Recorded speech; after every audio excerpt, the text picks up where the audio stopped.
नमस्कार साथियों, जैसा कि हमने पिछले वीडियो में अनुस्वार परस्वर संधि के बारे में पढ़ा, आज हम पढ़ेंगे जसव संधि के बारे में। इसमें प्रथम वर्ण का तीसरा वर्ण होगा, सीधा पहले का तीसरा हो जाएगा। ठीक है, तो इसका सूत्र है, मैंने आपको पहले बता दिया कि संधि जैसे ही कंप्लीट होगी तो प्रत्येक संधि के आगे उसका सूत्र लिख के हम आपके सामने पेश करेंगे, एक नया वीडियो अलग से। ठीक है, तो झलानाम जसंतो अंते, मतलब झलों का जस हो जाता है, मतलब पहले वर्ण का तीसरा वर्ण हो जाता है।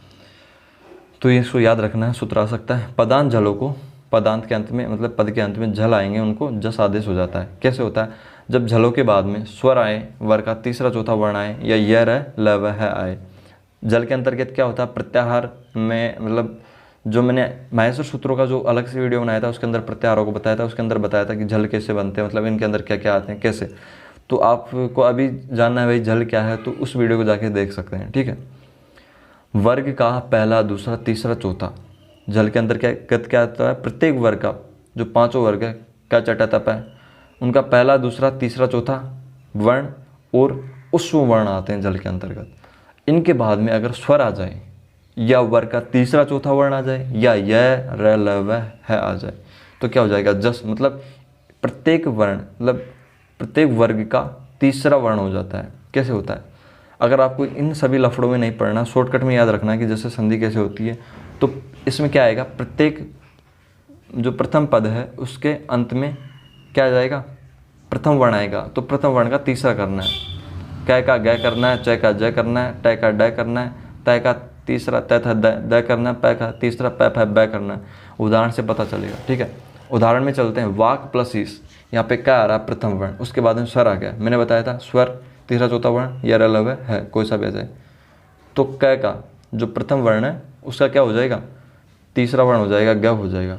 तो वाग, तो ये जुड़ के वागीस हो जाएगा। इस तरीके से प प्रथम वर्ण आ रहा है, उसके बाद में तीसरा वर्ण आ रहा है, च का कोई सा वर्ग हो, उसका तीसरा चौथा वर्ण आए, तो तीसरा वर्ण आ रहा है, तो प का तीसरा वर्ण हो जाएगा, ब हो जाएगा, अब्ज हो जाएगा। अब्ज का मतलब कमल होता है। इस तरीके से जो प्रथम वर्ण तय है उसके बाद में आ क्या आ रहा है? स्वर आ रहा है, तो तय का तीसरा वर्ण द हो जाएगा, सद प्लस आ से, सदा से हो जाएगा। ठीक है, इस तरीके से जगत प्लस अम्बा, त आ रहा है, प्रथम वर्ण आ रहा है, उसके बाद में स्वर आ रहा है, ए आ रहा है, तो तय के जगह ज द हो जाएगा, तीसरा वर्ण हो जाएगा। क्योंकि मैंने बताया दूसरे संधि के अंदर प्रथम वर्ण का तीसरा वर्ण होता है, तो द हो गया, उसके बाद में जुड़ के जगदम्बा हो गया। इस तरीके से ऋक प्लस वेद, जो प्रथम वर्ण आ रहा है यहाँ पे भी क। इस तरीके से मैंने बताया था शॉर्टकट के रूप में कि जैसे कि यहाँ पे ज़्यादातर उदाहरणों में प्रथम वर्ण आएगा, क्या चटा तप है, उसका तीसरा करना है हमेशा, बस ये ध्यान रखना है। ऋग्वेद इंपॉर्टेंट उदाहरण, ऋग्वेद क्या प्रथम वर्ण आ रहा है, उसके बाद में यर लव में से व आ रहा है। ठीक है, तो बाद में मैंने आपको बताया था बाद में यह आने चाहिए, स्वर वर्ग का तीसरा चौथा वर्ण यर लव है। ठीक है, तो यहाँ पे व आ रहा है। ठीक है, तो ऋग्वेद कै का तीसरा वर्ण हो जाएगा ग, उसके बाद में जुड़ के ऋग्वेद हो जाएगा। इस तरीके से प्रथम वर्ण आ रहा है ट, उसके बाद में स्वर आ रहा है आ। ठीक है, तो ट का तीसरा वर्ण हो जाएगा सड, सडानन।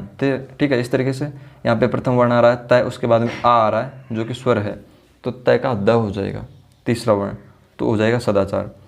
जैसे संधि को सीधा डायरेक्टली पहचानने के लिए हमको क्या देखना है? प्रत्येक जो मतलब पद दिया होता है, ठीक है, उसके बीच में जाके तीसरा वर्ण ढूंढना। अगर मिलता है अकेला तीसरा वर्ण, उसके साथ कुछ भी नहीं, ठीक है, सेपरेट ओनली तीसरा वर्ण, तो द यहाँ पे मिल रहा है, तीसरा वर्ण द यहाँ पे मिल रहा है, तीसरा वर्ण ग यहाँ पे, ड यहाँ पे तीसरा वर्ण मिल रहा है, द यहाँ पे ओनली अकेला तीसरा वर्ण है, दो तीसरे वर्ण एक साथ नहीं है, ग यहाँ पे मिल रहा है। ठीक है, दो भी हो सकते हैं जैसे कि यहाँ पे हो गया। ठीक है, तो तीसरा वर्ण ढूंढना कुल मिला के, उससे थोड़ा अनुमान लग जाएगा इसमें कौन सी संधि है, तो जैसे संधि हो जाएगी। ठीक है, और उसी से मिलती जुलती संधि पूर्ण सवर्ण संधि है। ठीक है, तो इसको उसी से लिंक करते हुए हम पढ़ते हैं, झयो हो अंतय जयो हो अन्यतर श्याम। ठीक है, इसको सूत्र को याद रखना है थोड़ा बहुत। ठीक है, ज़्यादा इंपॉर्टेंट नहीं है, जैसा ही इंपॉर्टेंट है। पदांत झय, उसके बाद में है आए तो है का पूर्व सवर्ण हो जाता है, मतलब पहले वाले वर्ण का चौथा वर्ण हो जाता है। ठीक है, पूर्व सवर्ण अर्थात पहले वाले वर्ण का वर्ण के वर्ग का चतुर्थ अक्षर हो जाता है। कैसे होता है? पदांत झय का मतलब जो प्रथम पद है उसके अंत में पहला दूसरा तीसरा चौथा, प्रत्येक वर्ग का पहला दूसरा तीसरा चौथा वर्ण आ सकता है, उसके बाद में है आए, तो क्या होगा? पहले वाले वर्ण का मतलब जो पदांत में आएगा उसका चौथा वर्ण हो जाएगा उसके वर्ग का। कैसे होता है उदाहरण से चलिए समझते हैं।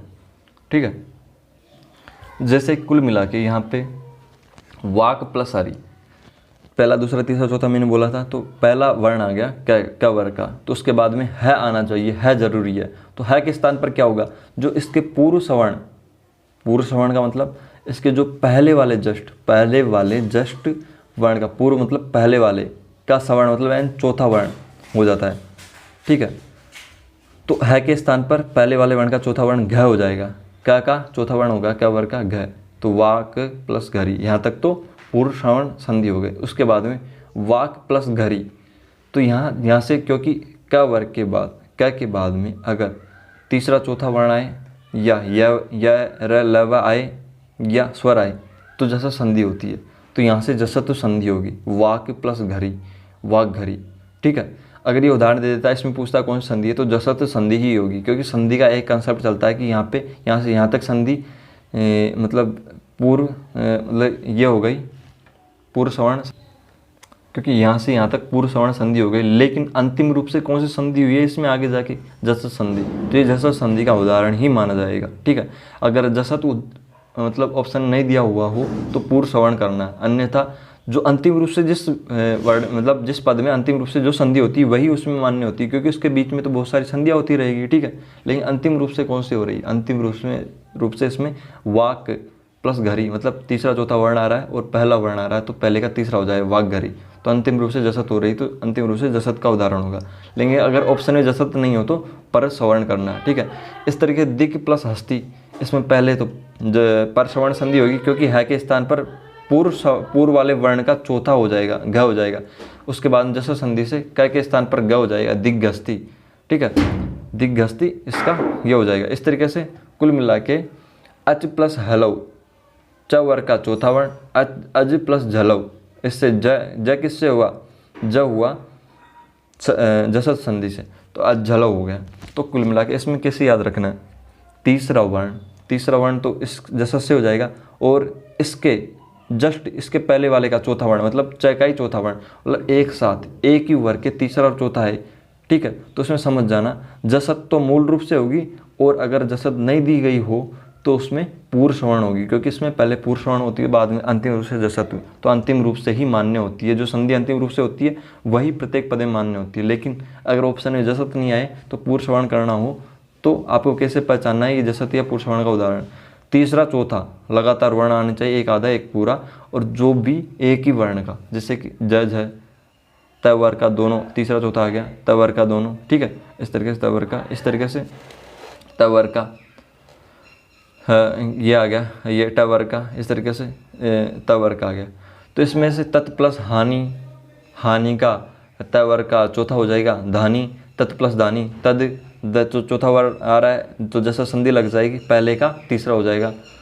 तो पहले का तीसरा क्या होगा, यहाँ पे त की जगह द हो गया।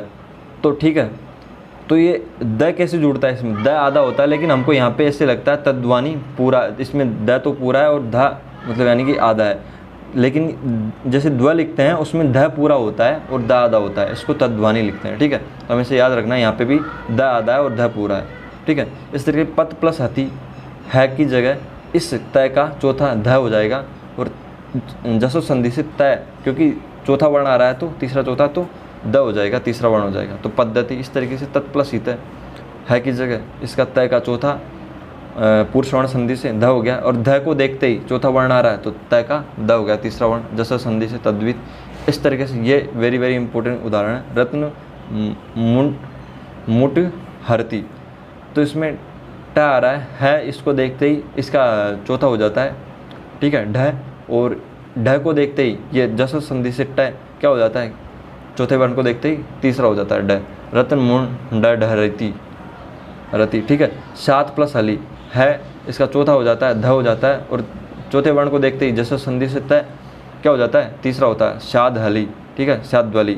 ठीक है, तो ये पूर्ण सवर्ण संधि हो गई, लेकिन इसमें मूल रूप से जसो संधि ही मान्य होगी। लेकिन अगर जसत उदाहरण में मतलब ऑप्शन में नहीं दिया हो तो पूर्ण सवर्ण करनी है।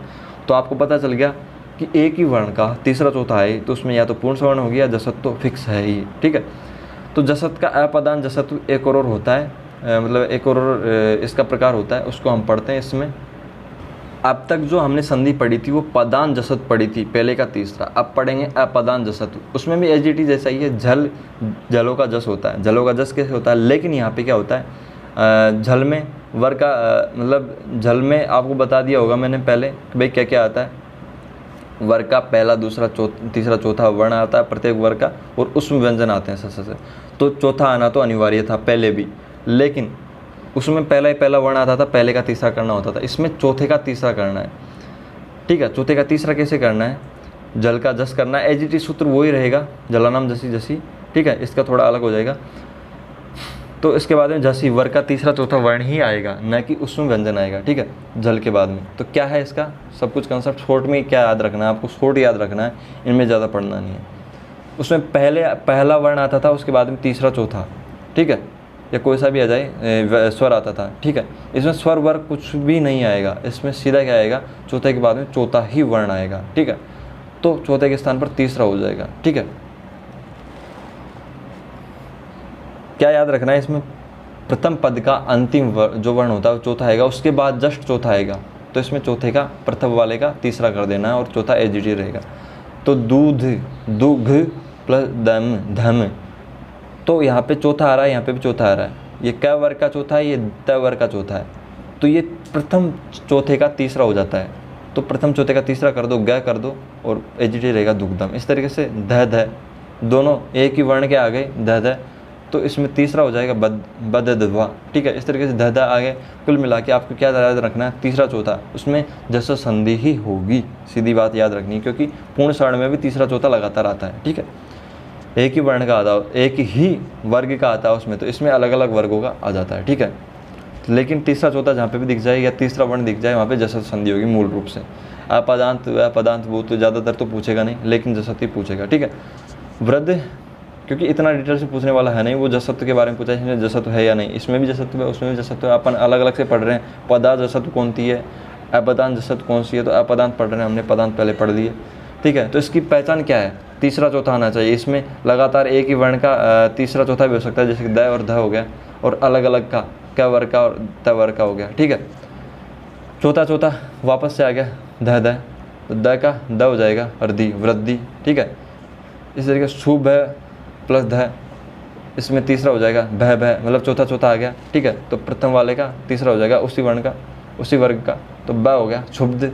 इस तरीके सिद्धि, इस तरीके बुध ध दी, तो बुद्धि लब्धि लब्ध, ठीक है। इस तरीके से आपको याद रखना है कैसे होना है। तो ये वेरी सिद्धि बुद्धि लब्ध क्षुब्ध वृद्धि, ये इंपॉर्टेंट उदाहरण है। इसमें अपदान जसत संधि होती है, कुल मिला के तोड़ना है, और जो तीसरा हो रहा है उसका चौथा करना है, वृद्ध प्लस धी वृद्धि, इस तरीके से, ठीक है। इसको पहले तो इसमें तोड़ना है, उसके बाद में एजीटी पहचान हो जाएगी, द का ध करना है, ठीक है। तो ये अपदान जसत हो गई। तो जसत संधि और पूर्ण सवर्ण हमने इसमें पढ़ी है, इनके अंदर बस इतना ही था, जो कुछ था सब कुछ डिटेल में आपको बता दिया है। इसके बाद शायद कुछ नहीं आएगा। तो फिर भी कुछ डाउट रहा है तो आप कमेंट सेक्शन में पूछ सकते हैं। वीडियो को यहाँ तक देखने के लिए धन्यवाद। और आपको इस तरह की वीडियो पसंद आती है तो चैनल को सब्सक्राइब कर सकते हैं, और बेल आइकन को प्रेस कर सकते हैं आगे वाले वीडियो के नोटिफिकेशन प्राप्त करने के लिए। तो धन्यवाद वीडियो को यहाँ तक देखने के लिए। नेक्स्ट वीडियो में मिलते हैं।